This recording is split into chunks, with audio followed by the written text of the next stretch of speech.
زەرەرەکەی تریشی لایەنەکەی تری دیوەکەی تری ئەوەیە تۆ ئەمە زەرەری هەیە مسەلەسێکە ئەمریکا ئیسرائیل تورکیا لەبەر تورکیاکە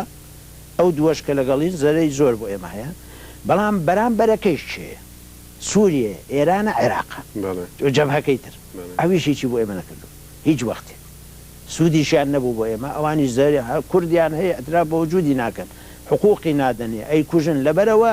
ئێمە وامان لێ بکەوینە هەر بەرێشیان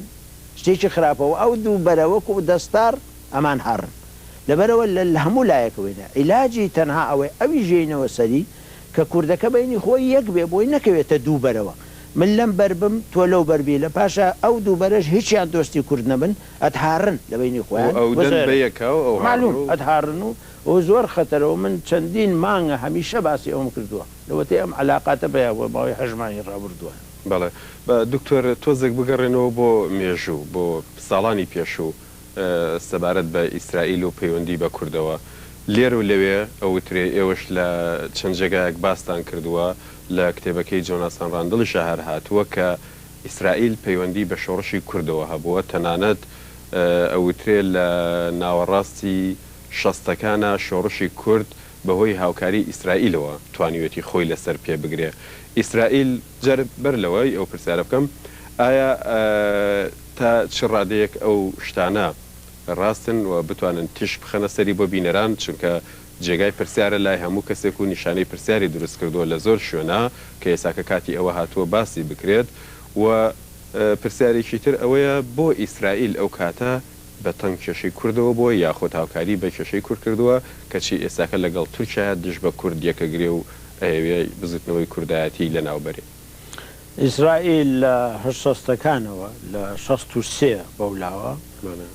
پەیوەندی لەگەڵ شۆڕشی کورد هەبووە شۆڕشی ئەیلول بێگومان لە پەیوەندەکە مەکتەب سیاسی و بارزانیش هەموو قیادەت تایە بوون کەس ناتوانێت بڵێ ئەو نەبوو ینی هەبوویان و ئێمەش من بەش بە حاڵی خۆم لە 65 تێکەوتوم کتێبێکی دەوید کێمحی دەرچووە ئەو مدیر عامی وزارەتی خارجی ئیسرائیل بوو کتێبێکی نەقدیمون دەرچووە ئەوە هەر مخابراتی ئیسرائیل خۆی معلوماتەکانیان داوەتێک کردووە دی بە کتێب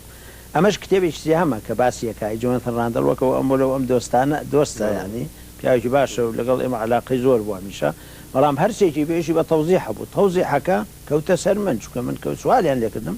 ئەو بوو من چەندی مقابلەم کرد دووسێ حەلقە لە مەجەلەی وەسەط مەجەلەیەکەیە باسم کرد کەوا قەزیەکە چۆن بوو چۆن نەبووە ئیتر ئەتوانێ هەر کەسێ بیەوێ تەماشای بکە ئەو عەدەدانە یعنی ناتوانین لێرە ئەو تەفاسیلانە بڵین بەلای منەوە وەختی خۆی کە سەرکرداتی کورد تووشی ئەو علاقەیە بووە لەبەر بەهۆی ئێرانەوە ئێمە پەیوەندیمان لەگە ئێران هەبوو ئێران و ئیسرائیل و ئەمریکا سێ چووکڵە بوون وەکو ئێستا تورکیا و ئەمریکا و ئیسرائیلە کە بچووی تایە چووکڵەیەکەوە دەچوی هەر ئەکەویت تێتە ناوی ئێمەش بەتەبێت پێمان زوو هەڵە خلیسکێ خواوای دروست کرد ینی زوو کورس سەرکردەکان ئەڵێم من بڕوا ناکەم هەموو کەسێوە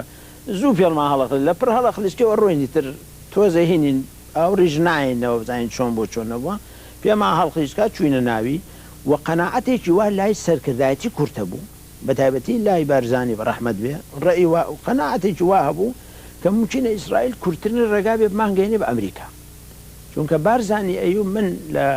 حیاتی خۆمە لە سۆڤێت بووم 12 ساڵ سۆڤێت هیچی بۆ لە قاموسی سۆڤێتە یعنی کەوا ئەمە ممکنە کورتترین ڕێگا ئەمە بێ بیگەێنێ بە ئەمریکا بە ئەتیبار ئیسرائیل زۆر مسەیتە لە ئەمریکا لۆبی صهیونی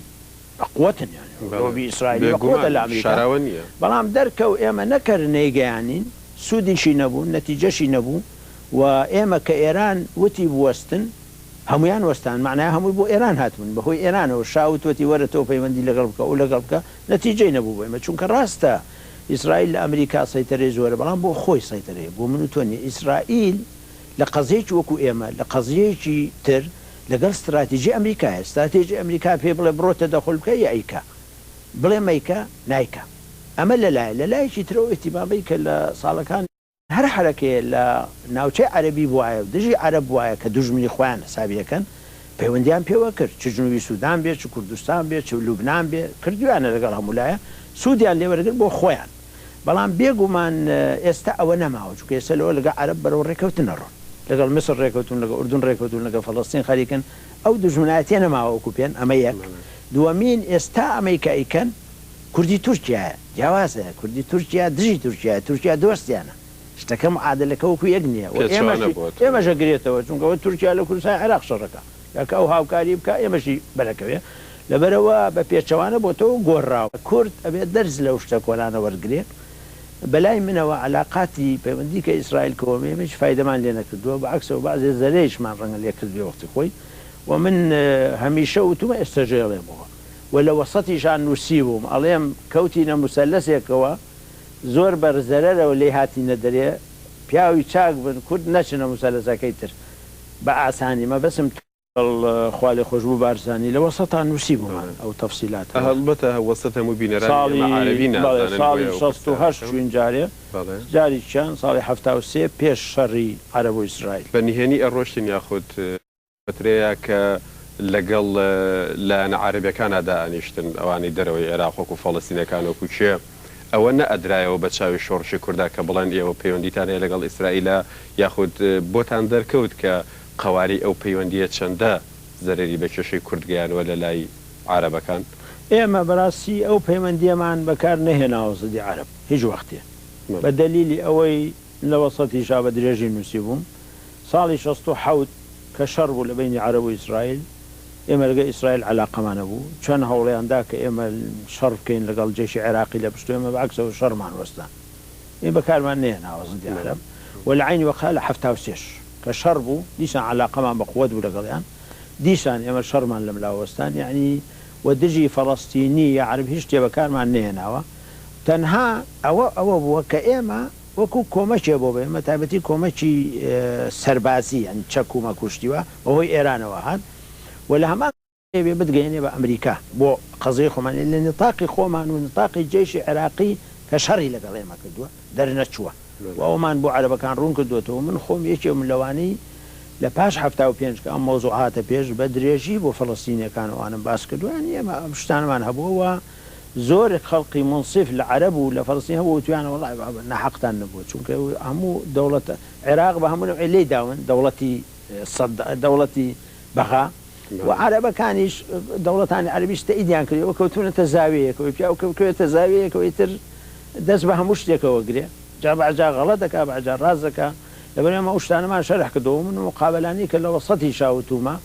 زۆر بە ڕوونی باسم کردو بۆی تبع تێبگەن چی بۆ چینە بۆ قەزیەکە نەکەریەکە بەنەوەی باسی بکە لەبەرەوە بەلای منەوە ئێمە باسمانەوە گلەیشمان لێکراوە باسیشکەوە ئێستاش ممکنە هەندێ عەرب هەبن شۆڤێنی بن یا عنسوری باسی بکەن بڵێن کورد عەلاقەی هەبوو بەڵام تقریبا ئەوە کۆن بووە ئێستا خۆیان پەیوەندیان هەیە ئەوە یەک دووەمینیش ئێستا هەمووی ئێستا کورد وریای خۆی بێیانی ئەوی کۆن لە چاوی بوو بە زەڵاتێ سەشتی وا کرێ و کۆنەکەمان لە زۆر ئاسان بوو دکتۆر بێنە سەر کوردستانی سەرو لە کوردستانی سەروە ماوەی 13 ساڵە شەڕێکی دژوار هەیە بەڕابەرایەتی پارتی کرێکارانی کوردستان پەکەکە دژ بە دەوڵەتی تورکیا ئێوە ئاسۆی سەرکەوتن لەو بەشی کوردستاندا بەدیەکەن یا سەرکەوتن لە ئاسویا بەدیەکەن لەو بەشی کوردستان یاخود پاش ڕۆژی ئەو شەڕەت چۆن ئەبینن وەڵای من ئەوەڵەن ئەڵێم ئەو شەڕە تورکیا کردوتی نەک پەکەکە هەنی حزبی کرێکاران تورکیا هەر شەڕی کردو لەوەتەی دەوڵەتی تورکیا دروست بۆ ئەتا تورک دووسی کردو هەر کوردی کوشتووە معلومە لەبەرەوە ئەمەی کە بووە